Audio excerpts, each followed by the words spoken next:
Hello Jai Hind aspirants, I hope you all are doing fantastic. बेहतर तरीके से आपकी तैयारी चल रही है और आप सभी जानते हैं यूपीएसआई 2025 की एग्ज़ाम डेट आ चुकी है 14-15 मार्च 2026। एग्ज़ाम नज़दीक आ रहा है और इसके लिए आपको ज़्यादा से ज़्यादा क्वेश्चंस को प्रैक्टिस करना है। प्रीवियस ईयर क्वेश्चंस अच्छे से सॉल्व करो और जो भी मैं प्रैक्टिस सेट करवा रहा हूँ इनको बेहतर तरीके से तैयार करो। प्लस जो भी इंपॉर्टेंट क्वेश्चंस आपके होते हैं उनकी नोट्स बना लेना और एक्स्ट्रा आपको काम ये करना है कि जो करंट के क्वेश्चंस मैं कराता हूँ उनके लिए एक सेपरेट नोट्स बना लेना। तो इससे क्या होगा कि करंट के इंपॉर्टेंट क्वेश्चंस की एक लिस्ट आपकी तैयार हो जाएगी और उसको टाइम टू टाइम रिवाइज करते रहना। ये है पार्ट 8, प्रैक्टिस सेट नंबर 8। और चैनल को अगर अभी तक सब्सक्राइब नहीं किया है तो कर लेना। आपकी तो हेल्प होगी, साथ साथ मेरी भी हेल्प होगी और भी ज़्यादा मोटिवेटेड रह के मैं आपकी हेल्प करूंगा, क्वेश्चंस को लाऊंगा। तो शुरू करते हैं। सबसे पहला question, who of the following is the pioneer of the Bhoodan movement? किसने शुरू किया था भूदान मूवमेंट? महात्मा गांधी, औरबिंदो घोष, स्वामी विवेकानंद या फिर विनोबा भावे? तो right answer is option D, Acharya Vinoba Bhave. शुरुआत की गई थी 1951 में। आंध्र प्रदेश का एक गांव था पोचमपल्ली। वर्तमान में ये गांव तेलंगाना में पड़ता है और वहीं से आचार्य विनोबा भावे ने इसकी शुरुआत करी थी भूदान मूवमेंट की। तो भूदान मूवमेंट था क्या, शॉर्ट में इसको बता देता हूँ कि जमींदार हुआ करते थे जिनके पास बहुत ज़्यादा ज़मीनें हुआ करती थी। तो आचार्य विनोबा भावे ने कहा कि जिनके पास ज़्यादा ज़मीनें हैं वो एक काम करें, वो अपनी ज़मीन का कुछ हिस्सा ऐसे लोगों को दान में दे दे जिनके पास बिल्कुल भी ज़मीनें नहीं है। तो इससे ये होगा कि उनका भी जीवन यापन हो पाएगा, वो भी सही तरीके से अपनी फैमिली का भरण पोषण कर सकेंगे। तो यही था Bhoodan movement. Which of the following vitamin deficiencies causes anaemia to humans? किस विटामिन की कमी से मनुष्यों में एनीमिया का रोग हो जाता है, यानी कि रक्त की कमी हो जाती है? Options, vitamin B 2, vitamin B 12, B 1 या फिर बी 6। तो right answer is option B, vitamin B 12। B 12 का जो साइंटिफिक नेम है उसको कोबालामिन भी कहते हैं,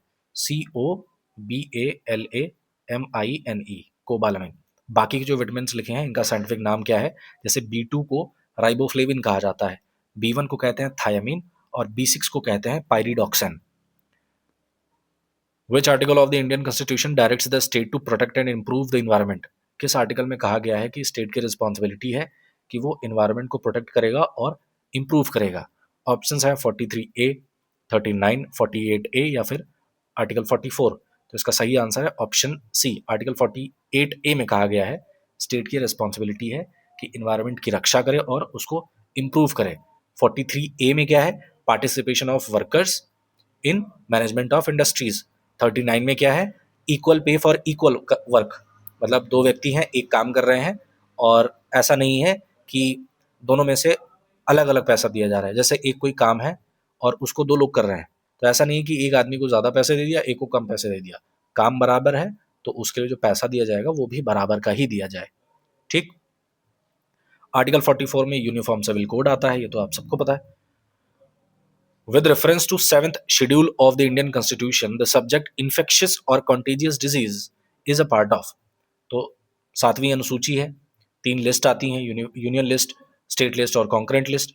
तो ये जो सब्जेक्ट है इन्फेक्शियस और कॉन्टेजियस डिजीज का, ये किस लिस्ट में आता है? ऑप्शंस हैं state list, union list, residuary powers या फिर कॉन्करेंट लिस्ट। तो इसका सही आंसर है ऑप्शन डी, कॉन्करेंट लिस्ट, यानी कि इस पर्टिकुलर सब्जेक्ट पे स्टेट और यूनियन दोनों कानून बना सकते हैं। Which of the following parts of the Indian Constitution deals with the Union Public Service Commission? Basically UPSC किस पार्ट में आता है कॉन्स्टिट्यूशन के? ऑप्शन, पार्ट 2, पार्ट 14, पार्ट 18 या फिर पार्ट 7। तो सही उत्तर है ऑप्शन बी, पार्ट 14 में आता है यूपीएससी। आर्टिकल की बात करें तो 315 से 323 पार्ट 14 यूपीएससी की बात करता है। बेसिकली पब्लिक सर्विस कमीशन की बात करता है, पीएससी की बात करता है। और इसी में यूपीएससी भी आता है और एसपीएससी भी आता है। यूपीएससी बोलो तो यूनियन पब्लिक सर्विस कमीशन और एसपीएससी में states public service commission. UPSC का जो चेयरमैन होता है उसका जो टर्म होता है 6 साल का होता है या फिर 65 साल का, दोनों में से जो भी पहले आ जाएगा फिर वो रिटायर हो जाएगा। एसपीएससी में 6 साल का और 62 साल का। ठीक है, ये चीज ध्यान रखना। A nibble consists of how many bits? तो बेसिकली एक निबल में कितने बिट्स होते हैं, ये आपका क्वेश्चन है, कंप्यूटर से रिलेटेड क्वेश्चन है। ऑप्शंस है 2, 6, 8, 4। तो सही उत्तर है ऑप्शन डी, एक निबल में 4 बिट्स होते हैं और 8 बिट्स मिला करके एक बाइट बनता है। ठीक, 8 बिट्स मिला करके एक बाइट बनेगा। फिर ये पूरा ऐसे इसको याद रख लेना। 1024 बाइट मिला करके एक केबी बनेगा, 1024 केबी मिला करके एक एमबी बनेगा, और 1024 एमबी बना करके एक जीबी बनेगा, और 1024 जीबी मिलकर के एक टीबी बनाएगा। तो बेसिकली हम इसको याद रखते हैं रिवर्स मॉडल में। एक टीबी में 1024 जीबी होता है, एक जीबी 1024 एमबी, और 1024 एमबी में एक एमबी में 1024 केबी, और एक केबी में 1024 बाइट होता है। फिर एक बाइट में 8 बिट्स होता है। ठीक है। The prime minister of India is appointed by, कौन अपॉइंट करता है प्राइम मिनिस्टर ऑफ इंडिया को? Options, president of India, vice president, chief election commissioner of India, या फिर स्पीकर ऑफ लोकसभा। तो सही उत्तर है, कौन अपॉइंट करता है? President of India. शपथ कौन दिलाता है? President of India. ठीक है। किस आर्टिकल में बात करी गई है प्राइम मिनिस्टर की? तो article 75। The right to private defence is based on the natural instinct of, तो जो निजी रक्षा का अधिकार होता है, निजी रक्षा का अधिकार, ये किस प्रकार की प्राकृतिक प्रवृत्ति पर आधारित है? बेसिकली ये बीएनएस से संबंधित है। हम लोग बात करते हैं प्राइवेट डिफेंस की, तो प्राइवेट डिफेंस जो आदमी करता है वो बेसिकली किस चीज पे बेस्ड है? सेल्फ कंट्रोल पे, सेल्फ मूवमेंट पे, सेल्फ रेस्पेक्ट पे, या सेल्फ प्रिजर्वेशन पे? तो जाहिर सी बात है, अपने आप को रक्षा करने के लिए, अपने आप को सुरक्षित करने के लिए ही प्राइवेट डिफेंस का कॉन्सेप्ट है। So the right to private defence किस पे बेस्ड है? सेल्फ प्रिजर्वेशन पे। और भारतीय न्याय संहिता की किस धारा में आता है प्राइवेट डिफेंस? तो इसको नोट कर लेना, सेक्शन 34 ऑफ बीएनएस ये बात करता है प्राइवेट डिफेंस के बारे में, आत्मरक्षा के बारे में। Which constitutional amendment act facilitates the appointment of the same person as a governor for two or more states? यानी कि एक गवर्नर जो होता है वो एक समय पर दो या दो से ज्यादा स्टेट्स का गवर्नर हो सकता है ना? तो ये किस अमेंडमेंट में ये बात कही गई थी? ऑप्शंस, 8th, 10th, 7th, या फिर फर्स्ट। तो संविधान का 7वां संशोधन था, कब हुआ था? 1956 में, 1956 में ये संशोधन किया गया था और कहा गया था कि भैया एक पर्सन को दो या दो से अधिक स्टेट्स का गवर्नर बनाया जा सकता है। Which of the following is mandatory for applying for commercial vehicle licence? अगर कोई व्यक्ति कमर्शियल व्हीकल लाइसेंस अप्लाई करना चाहता है तो ऐसी कौन सी चीज है जो मैंडेटरी है, जरूरी है? Vehicle fitness certificate, vehicle registration certificate, life insurance, या फिर मेडिकल सर्टिफिकेट? तो इसको ध्यान रखना, option D is the right answer. ठीक है। जो मोटर व्हीकल अमेंडमेंट एक्ट है 1988 का, उसमें ये बात कही गई है, एमवी एक्ट उसको शॉर्ट फॉर्म में कहा जाता है, कि भैया अगर कोई भी व्यक्ति कमर्शियल व्हीकल लाइसेंस चाहिए उसको, तो उसको अपना मेडिकल सर्टिफिकेट देना जरूरी होगा। क्यों जरूरी होता है?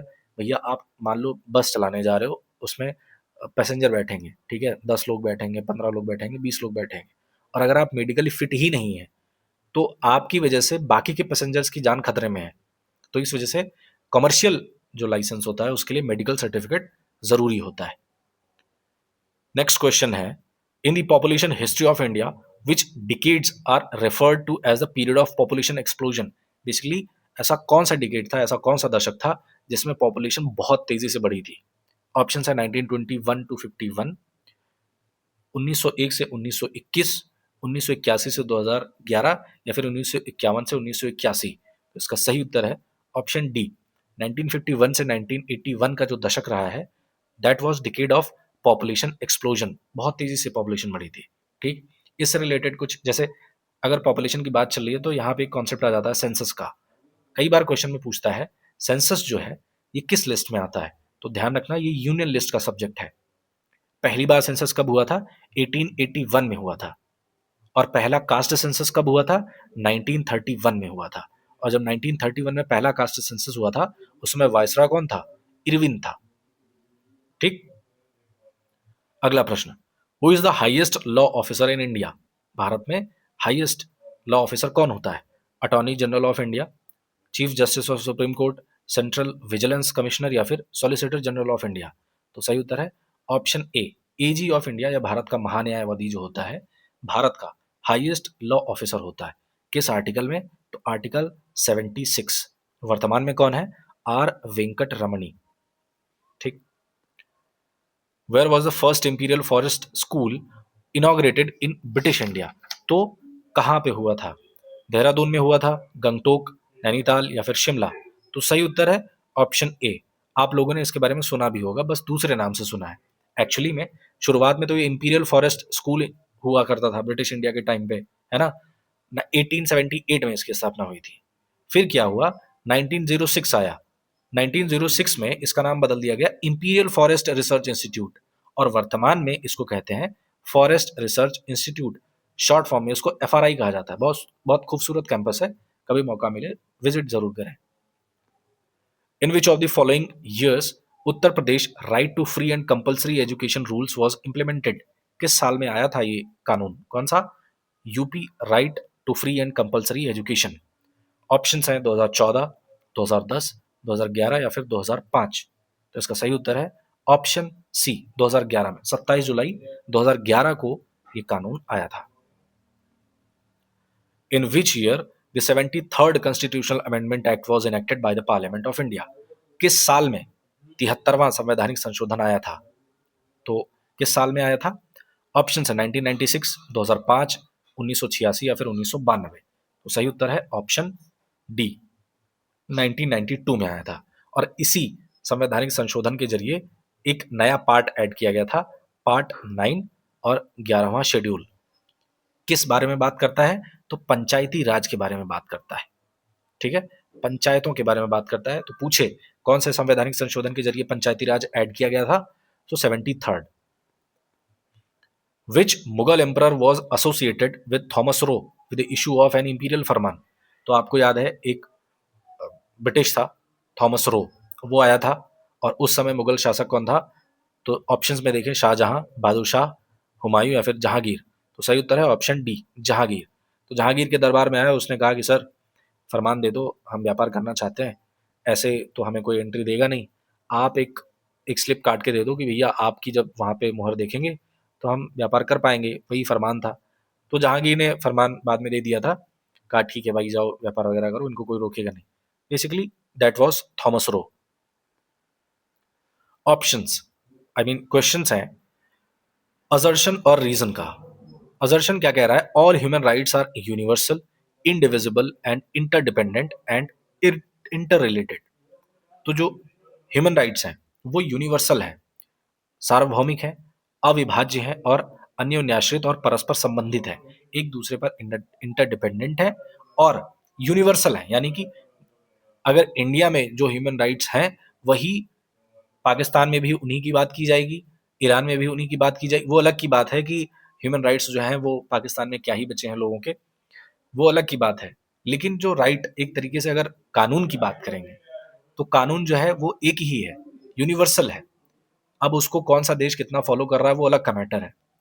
भारत में फॉलो हो रहा है, और भी देशों में फॉलो हो रहा है, पाकिस्तान में नहीं हो रहा है, और भी ऐसे देश हैं जहाँ पे नहीं किया जा रहा है, वो अलग का मैटर है। लेकिन चूंकि ये यूनिवर्सल है तो ये बात जो है वो तो सही है। ठीक है, जो ह्यूमन राइट्स हैं ये यूनिवर्सल है। यूएसए हो गया या ऑस्ट्रेलिया हो गया, न्यूजीलैंड हो गया, कोई भी देश उठा लो तो ये यूनिवर्सल है ह्यूमन राइट्स। सबके मानव का जो बेसिक अधिकार है वो हर जगह बात की जाएगी। रीजनिंग क्या दी जा रही है कि the world conference on human rights in 1993 asserted the same. तो बिल्कुल 1993 में ह्यूमन राइट्स कॉन्फ्रेंस हुई थी, वर्ल्ड ह्यूमन राइट्स कॉन्फ्रेंस, और तभी से वर्ल्ड ह्यूमन राइट्स डे मनाया जाने लगा। कब? 10 दिसंबर को मनाया जाता है। ठीक है, कब मनाया जाता है? 10 दिसंबर को मनाया जाता है। और अभी आज डेट है 6 दिसंबर, तो अभी आने वाला है। 2024 में जो मनाया गया था उसकी थीम थी our rights our future right now. अब जो आएगा, तो अब नेक्स्ट जब भी ये जो 10 तारीख बीतेगी, जब भी अगर ह्यूमन राइट्स से रिलेटेड कोई क्वेश्चन आएगा तो जो नेक्स्ट ह्यूमन राइट्स डे मनाया जाएगा उसकी जो थीम होगी हम उसके बारे में हमेशा बात करेंगे। ठीक है, तो भैया बिल्कुल ए तो सही है ही और रीजनिंग भी सही है। ठीक है, तो ए तो सही है ही और रीजनिंग जो है उसका करेक्ट एक्सप्लेनेशन है। तो यहां पे देखेंगे both A and R are right and R is the correct explanation of A. So option D is the right answer. Okay. Next question. Public Liability Insurance Act was enacted in the year. कब enact किया गया था public liability insurance act को? 1991, 1974, 1986 या फिर 1981? तो सही उत्तर है option A, 1991। What do the microorganisms such as rhizobium and certain blue green algae help in fixation of? तो ये जो माइक्रो ऑर्गेनिजम्स होते हैं जिनका नाम राइजोबियम है और कुछ ब्लू ग्रीन एल्गी होते हैं, ये किस चीज को फिक्स करने में काम आते हैं? Options carbon dioxide, carbon monoxide, sulphur dioxide या फिर नाइट्रोजन। तो सही उत्तर है ऑप्शन डी। धरती में जब नाइट्रोजन की कमी हो जाती है या उसमें एनोमेलीज आ जाते हैं, तो उसको फिक्स करने के लिए, नाइट्रोजन को फिक्स करने के लिए ये जो राइजोबियम होते हैं, माइक्रो ऑर्गेनिजम्स, ये काम आते हैं। ठीक। Next question, which of the following is true regarding implementation of e governance under the information technology act. कौन सा सही है ई गवर्नेंस के मामले में? तो ई गवर्नेंस होता क्या है, पहली बात तो ये समझ लो। तो जो भी कोई सुविधा सरकार अगर इंटरनेट और ऑनलाइन माध्यम से हमें प्रोवाइड करवा रही है, वही ई गवर्नेंस होता है। जैसे राशन कार्ड वगैरह बनता है, अब ऑनलाइन हो गया है। अगर किसी को राशन लेना है तो जाके वो अंगूठा लगाता है और वो उसका वहाँ पे एंट्री हो जाती है, फिर वो अपना राशन रिसीव कर सकता है। तो ये ई गवर्नेंस होता है, ई सर्विसेज प्रोवाइड की जाती हैं। किसी को आय बनाना है, निवास प्रमाण पत्र बनवाना है, तो क्या करते हैं, ऑनलाइन सब कुछ अप्लाई हो जाता है, ऑनलाइन बन करके घर आ जाता है।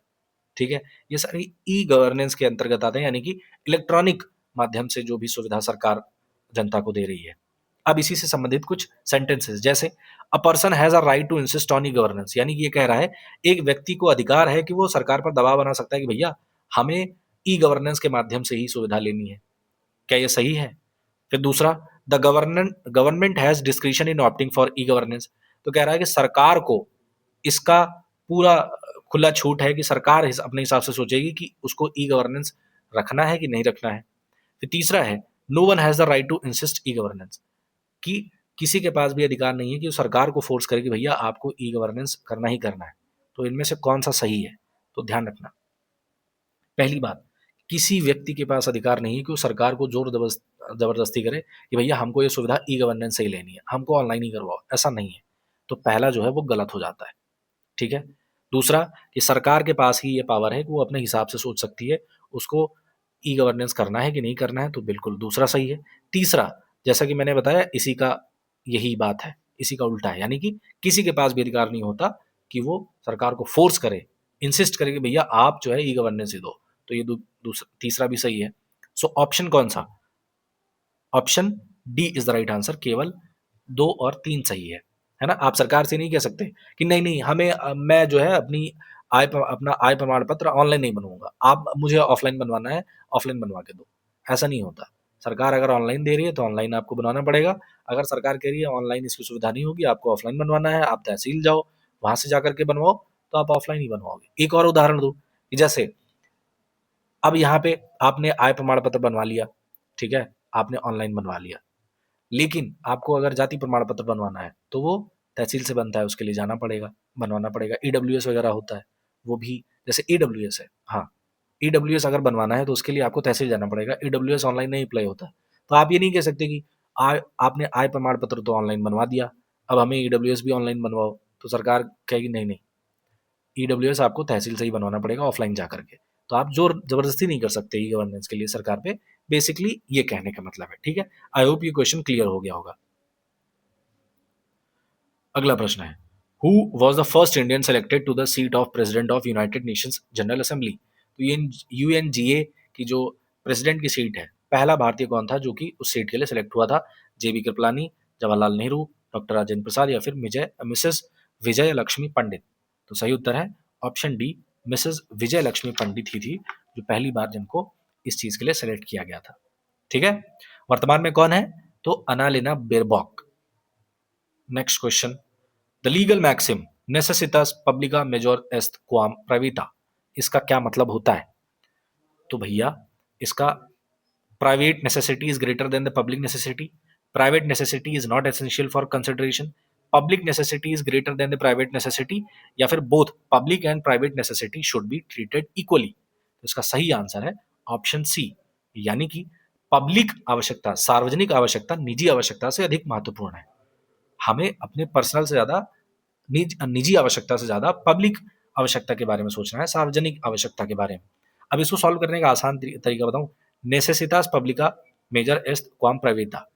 तो यहाँ पे कुछ इंपॉर्टेंट शब्दों को देखो, नेसेसिटास नेसेसिटी, है ना, नेसेसरी, पब्लिका पब्लिक, मेजर। तो पब्लिक का नेसेसिटी जो है वो मेजर है, जरूरी है, मेजर मतलब बड़ा। तो पब्लिक की जो नेसेसिटी है, सार्वजनिक आवश्यकता, वो ज्यादा जरूरी है एस्ट क्वाम प्राइवेटा, प्राइवेट से ज्यादा। यानी कि निजी आवश्यकता से ज्यादा समाज की आवश्यकता है। ठीक है, चलो इसका एक उदाहरण दे दूं, अच्छे से समझ में आ जाएगा। मान लो आप बस में ट्रैवल कर रहे हो और बस में मान लो 3 सीट है, तो जब तक कोई नहीं आता है आप क्या करो, तीनों सीट पे बढ़िया पैर फैला के लेट जाओ, आराम से जाओगे। ठीक, लेकिन अब कोई सवारी आ गई, अब वहां पे कंडक्टर ने बोला कि भैया पैर हटाइए, सवारी बैठने दीजिए। तो आप ये नहीं कह सकते कि मेरे पैर में दर्द हो रहा है, आप एक काम करो, इनको खड़ा ही रखो, क्योंकि मेरे पैर में दर्द हो रहा है तो मैं तीनों सीट पे लेट करके जाऊंगा। ये नहीं कह सकते, क्यों? क्योंकि आपकी पर्सनल आवश्यकता से ज्यादा पब्लिक की आवश्यकता जरूरी है। आपको वहां से पैर हटाना पड़ेगा और सीट देनी पड़ेगी, ताकि अगला जो व्यक्ति है, अगली सवारी जो है वो सीट पर बैठ सके। ठीक है, तो अपनी आवश्यकता से ज्यादा पब्लिक की नेसेसिटी, पब्लिक की आवश्यकता ज्यादा जरूरी है। ठीक, who has the authority to appoint a जज of the supreme court as an acting chief justice of India?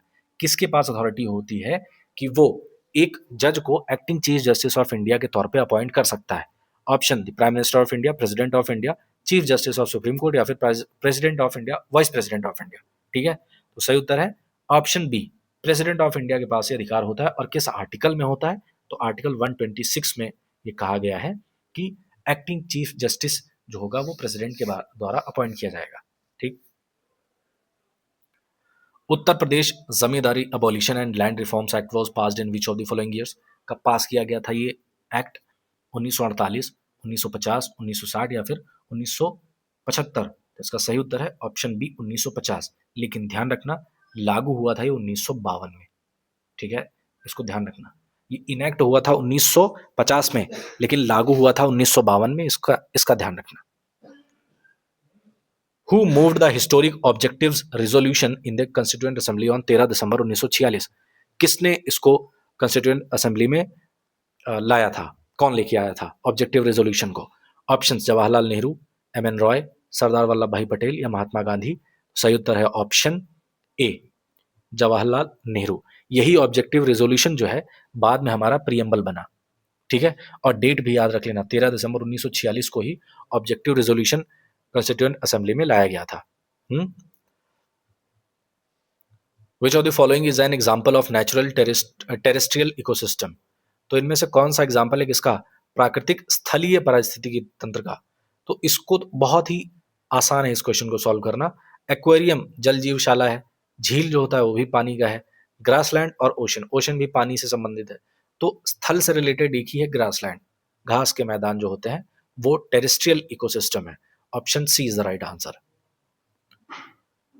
In which year was the Sustainable Development Goal of the UN proposed to end the poverty of all types?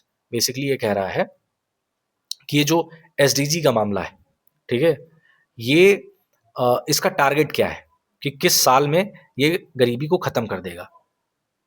तो options 2030, 2028, 2032 या फिर 2025। तो सही उत्तर है option ए। अगर हिंदी में इसको पढ़ेंगे, संयुक्त राष्ट्र के संधारणीय विकास लक्ष्य ने किस वर्ष तक सभी प्रकार की गरीबी को समाप्त करने का प्रस्ताव दिया था? तो किस वर्ष तक दिया है, मतलब कब कहा है कि भैया किस सन तक गरीबी खत्म हो जाएगी? 2030 तक।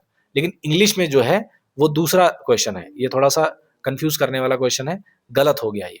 इंग्लिश में कुछ और लिखा है, हिंदी में कुछ और लिखा है, तो इस वजह से मैं आपको दोनों का मतलब बता दे रहा हूं। हिंदी वाला जो लिखा है उसका सही आंसर होगा 2030, यानी कि संयुक्त राष्ट्र ने कहा कि 2030 तक हमारा लक्ष्य है कि हम सभी प्रकार की गरीबी को समाप्त कर देंगे। ठीक है, ये हो गया। लेकिन इंग्लिश में जो लिखा हुआ है कि in which year was the sustainable development goal of the UN proposed to end the poverty of all types, तो किस सन में ये बात कही गई थी? तो 2015 में ऐसा कहा गया था। 2015 में कहा गया कि भैया हम 2030 तक सभी प्रकार की गरीबी को खत्म कर देंगे। ठीक है, आई होप ये क्वेश्चन एकदम से क्लियर हो गया होगा।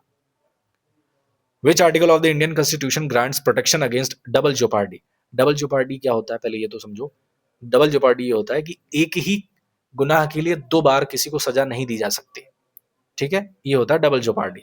तो कह रहा है किस आर्टिकल में बात की गई है कि भैया डबल जेopardy नहीं की जाएगी, यानी कि संविधान के किस आर्टिकल में कहा गया है कि अगर एक ही कोई व्यक्ति है, कोई गुनहगार है, तो उसको सेम गुनाह के लिए दो बार सजा नहीं दी जाएगी? किस आर्टिकल में कहा गया है? आर्टिकल 14, आर्टिकल 20, आर्टिकल 31 या फिर आर्टिकल 27? तो सही उत्तर है ऑप्शन बी, आर्टिकल, इसमें भी आर्टिकल 20 का क्लॉज 2, इसमें यह बात कही गई है डबल जेopardy नहीं की जाएगी। Who appoints the chief election commissioner of India, कौन अपॉइंट करता है? Vice president of India, prime minister of India, president या फिर चीफ जस्टिस? तो सही उत्तर है ऑप्शन सी, भारत का राष्ट्रपति ही अपॉइंट करता है चीफ इलेक्शन कमिश्नर को। और इलेक्शन कमीशन की बात करें, किस आर्टिकल में आता है? 324। किस पार्ट में आता है? 15। ये छोटी छोटी इंफॉर्मेशन है, इसको रेगुलर रिपीट करते रहा करिए। वर्तमान में कौन है chief election commissioner? Gyanesh Kumar. और जो चीफ इलेक्शन कमिश्नर होते हैं, इनका टर्म कितना होता है? 6 साल या फिर 65 साल? 6 साल या फिर 65 साल, मतलब समझे कि टोटल 6 साल का इनका टर्म होता है, लेकिन अगर उसी 6 साल के बीच में अगर ये 65 साल के पूरे हो जाते हैं तो फिर इनको रिजाइन देना पड़ेगा। तो बेसिकली 6 साल और 65 साल का ही कॉन्सेप्ट होता है। Export import bank of India was established in, कब हुआ था? एक्जिम, इसको शॉर्ट फॉर्म में एक्जिम बैंक कहा जाता है। Exim bank, export import bank, कब स्थापना हुई थी एक्जिम बैंक की? 1981, 1982, 1984 या फिर 83? तो सही उत्तर है ऑप्शन बी, 1982 में। Which of the following agreements allows India and US have access to each other's designated military facilities for refueling and replenishment?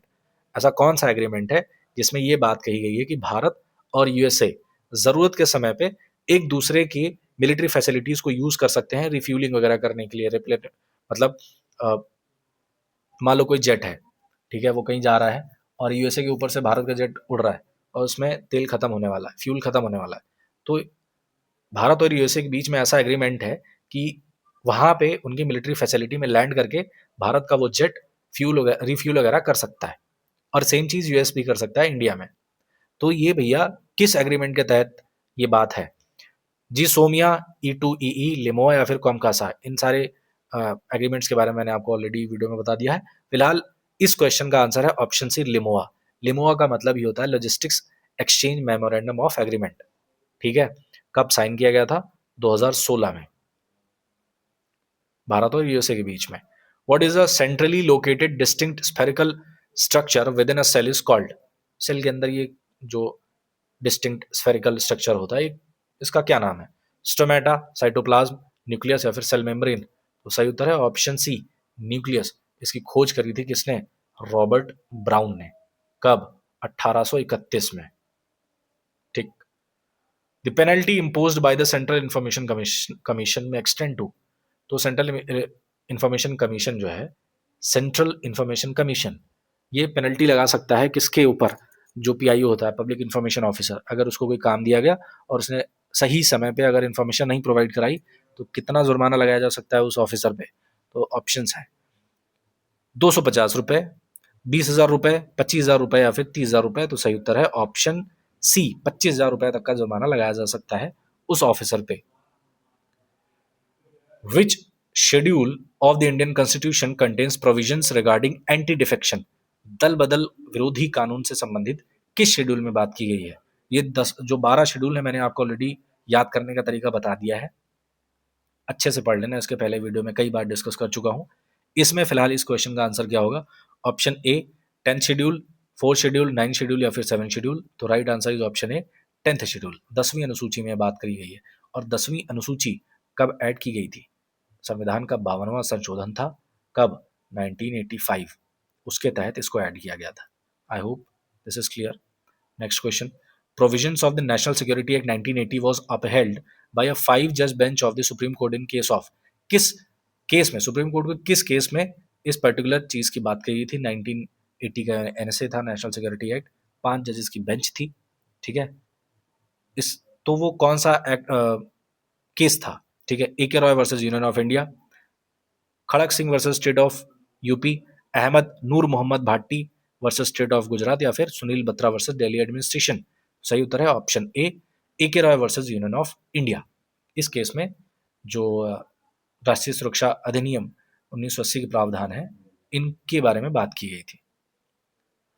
अब ये कुछ करंट के क्वेश्चन है, बहुत इंपॉर्टेंट है, नोट्स बना लेना अच्छे से। Which of the following became the first state in the country to implement uniform civil code?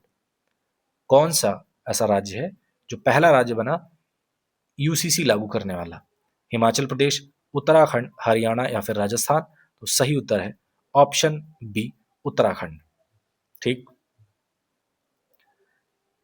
As per the economic survey, India's real GDP growth is estimated at % in financial year 2025. कितना? आर्थिक सर्वेक्षण के अनुसार वित्त वर्ष 2025 में भारत की वास्तविक जीडीपी वृद्धि दर कितने प्रतिशत रहने का अनुमान है? 6.1, 6.2, 6.3 या फिर 6.4? तो सही उत्तर है option D, 6.4. Who among the following is 31st recipient of the Colonel C.K. Naidu Lifetime Achievement Award? कौन है भैया किसको 31वां colonel C K Naidu life time achievement award दिया गया? सुनील गावस्कर, कपिल देव, सचिन तेंदुलकर, रवि शास्त्री? तो सही उत्तर है ऑप्शन सी, सचिन तेंदुलकर. ये कर्नल सी के नायडू है कौन? तो बीसीसीआई हर साल जो है ये अवार्ड देता है और ये सी के बेसिकली जो कर्नल सी के नायडू है इंडियन क्रिकेट टीम के पहले कैप्टन थे. ठीक है, first captain of Indian cricket team colonel C K Naidu, और उन्हीं के सम्मान में लाइफ टाइम अचीवमेंट अवार्ड दिया जाता है और इस बार का 31st ये दिया गया सचिन तेंदुलकर को. Which of the following became the first district in Uttar Pradesh where all primary schools have been equipped with smart classes? क्योंकि यूपीएसआई है, यूपी का क्वेश्चन है और बहुत बड़ी अचीवमेंट है, इसलिए ये क्वेश्चन इंपॉर्टेंट हो जाता है कि निम्नलिखित में से कौन सा ऐसा जिला है उत्तर प्रदेश का जहां पे सभी प्राथमिक विद्यालयों को स्मार्ट कक्षाओं में सुसज्जित किया गया है? ऑप्शंस अयोध्या, वाराणसी, आगरा और मथुरा. तो सही उत्तर है काशी यानी कि Varanasi. Which of the following city of South Africa now has the largest Hindu cultural complex in the southern hemisphere? तो भैया दक्षिण अफ्रीका के निम्नलिखित में से किस शहर में अब दक्षिणी गोलार्ध का सबसे बड़ा हिंदू सांस्कृतिक परिसर है? योहानेसबर्ग, केप टाउन, डरबन या फिर सैंटॉन? तो सही उत्तर है ऑप्शन ए, योहानेसबर्ग. ये थे इंपॉर्टेंट 40 क्वेश्चंस. आई होप आपको समझ में आए होंगे, आपको बेहतर तरीके से ये चीज़ समझ में आई होगी और आपने बेहतर तरीके से इसकी नोट्स बना ली होंगी. वीडियो अगर अच्छा लगा तो लाइक करिए. कोई भी सुझाव हो, सलाह हो, कोई क्वेश्चन हो, कमेंट बॉक्स में ज़रूर लिखिए. अपना फीडबैक ज़रूर लिखिएगा कमेंट बॉक्स में. मिलते हैं नेक्स्ट वीडियो में. Till then take care. Jai Hind.